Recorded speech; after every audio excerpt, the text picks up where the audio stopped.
2015-তেই Ludwig D ক্রুইফের অধ্যায় শেষ হয়ে গেছে। এই যে 15 থেকে এখন হচ্ছে 2025 মাঝামাঝি, এই মাঝের 10 বছর এই ভদ্রলোক ফুটবলের সাথে সংশ্লিষ্টই ছিলেন না।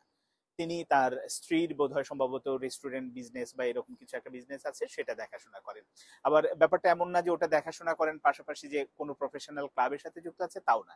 একেবারে অ্যামেচার লেভেলে হয়তো কোনো ক্লাবের সাথে যুক্ত থাকলেও থাকতে পারে, মানে এর মানে বেশি কোনো খবর তার সম্পর্কে নেই। যে লোকটা এতদিন পর্যন্ত ফুটবলের বাইরে এবং ফুটবলের সাথে সংশ্লিষ্টতা সেইভাবে নেই, তাকে কেন আবার ফেরানো হবে, তাও এরকম একটা গুরুত্বপূর্ণ পোস্টে?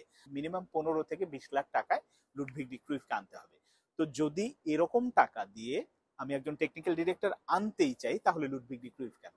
দেশের ফুটবল উন্নয়নের স্বার্থের কথা যদি চিন্তা করা হয়, তাহলে অবশ্যই ভালো মাপের ভালো একজন টেকনিক্যাল ডিরেক্টর পাওয়া সম্ভব, এবং ভালো ফুটবল জ্ঞান সম্পন্ন, মানে একটা আমাদের মতো দেশের ফুটবলকে এগিয়ে নেওয়ার জন্য যা যা ধারণা দরকার, যে যে ধরনের কোয়ালিটি থাকা দরকার, এই বেতনে কিন্তু সেটা পাওয়া সম্ভব।